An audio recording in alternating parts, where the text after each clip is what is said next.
ये वास्तविक में हम अंडरवियर और गंजी में थे, क्योंकि जैसे ट्रेन में चढ़े कुछ ही दूर तक निकले थे, मेरा पेट खराब था। मैं जो बोलता हूँ सत्य बोलता हूँ, झूठ में बोलता नहीं हूँ। इससे झूठ बोलने से मेरा फांसी नहीं पड़ जाएगा।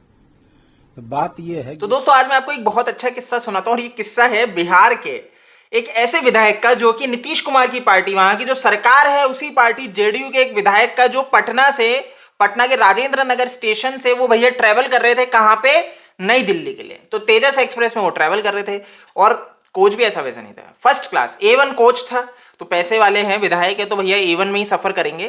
तो जब वो उसमें ट्रेवल कर रहे थे तो उन्होंने एक ऐसी हरकत कर दी जिसके ऊपर बवाल हो गया। अब हरकत ये रही कि जब ये वहां पे बाथरूम गए ना, तो बाथरूम से सीधे निकल के आए केस में अंडरवियर और सिर्फ बनियान में। तो अंडरवियर बनियान में बाहर निकल के आते हैं। तो इनकी जो सीट थी, जो इनका सीट नंबर था 13, 14, 15 था A1 कोच में।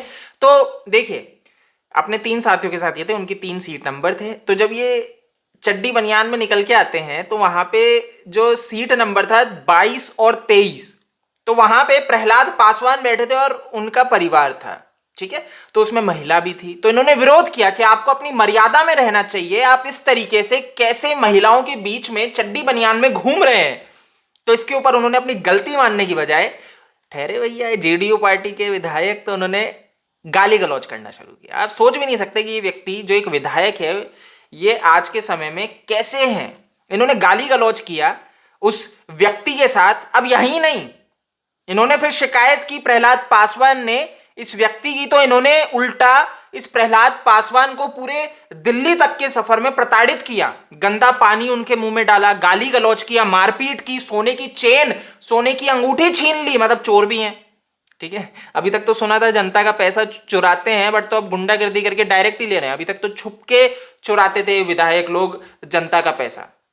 तो सोने की चेन, सोने की अंगूठी भी इन्होंने चुरा ली। तो दोस्तों अब आप सोच रहे होंगे कि भैया ये कौन विधायक है, इनका नाम तो बता दो, क्योंकि बहुत से लोग तो समझ गए होंगे, जो पटना बिहार के हैं वो तो समझ गए होंगे, लेकिन जो इस इलाके के नहीं है उनको मैं बता दूं, इनका नाम गोपाल मंडल है।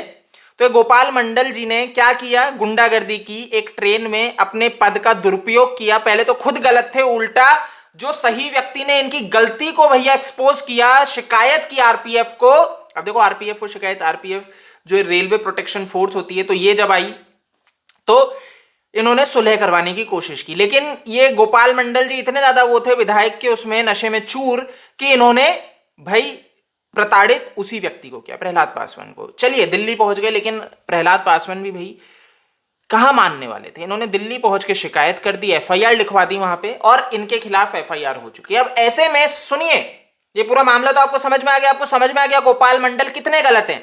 लेकिन ऐसे में जेडीयू पार्टी की तरफ से क्या जवाब आया, ये बहुत जरूरी है कि इनकी पार्टी कैसे बचाव में उतरी है। तो वो मैं आपको पढ़ के सुनाता हूं, आप समझिए भैया। ये पूरा जब मामला गर्म हुआ और ये सारी चीजें तूल पकड़ी, तो इनकी पार्टी की तरफ से भाई भवन निर्माण मंत्री अशोक चौधरी विधायक गोपाल मंडल जी के बचाव में आ गए और क्या कह रहे हैं कि भाई कभी कभी आदमी लेटा रहता है, सोया रहता है, अंडरवियर गंजी में निकल जाता है।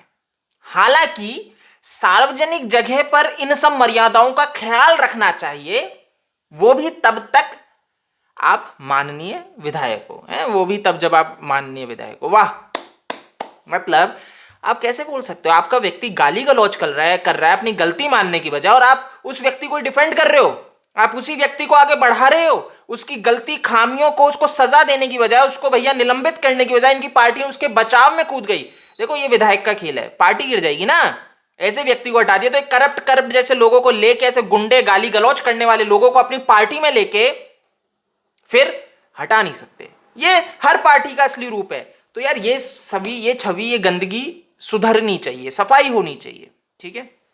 तो ये गोपाल मंडल जी, मैं मतलब कहूंगा कि ऐसे व्यक्तियों के खिलाफ एफआईआर होनी चाहिए, बहुत अच्छी चीज है। और आप लोग भी अगर ट्रेन में कल को सफर कर रहे हैं और इस तरह से कोई व्यक्ति अगर गलत हरकत कर रहे हैं, नशे में भी थे, आपको बता दूं इनके ऊपर आरोप लगा नशे में भी थे, तो इस तरह से कोई नशा करके ये इस तरह की हरकत कर रहा है, सीधे आरपीएफ को भैया सूचित करो, जो भी स्टेशन है, नहीं तो भैया 139 रेलवे का नंबर है, उस पर कॉल करके शिकायत करो। अगले स्टेशन पे आपको पुलिस वाले मिल जाएंगे। तो कोई भी अगर आपके साथ छेड़छाड़ करे, कुछ गलत हरकत करे, फटाफट कॉल कर देना, झिझकना मत, ठीक है, पुलिस वाले आएंगे, सीधे उस व्यक्ति को पकड़ेंगे। बस नंबर बता देना कहाँ बैठ के हट कर लिया, आप बोगी नंबर बता दो, पुलिस वाले आके सब सही कर देंगे। ठीक है, तो ये समझो, हमें अवेयर होना पड़ेगा।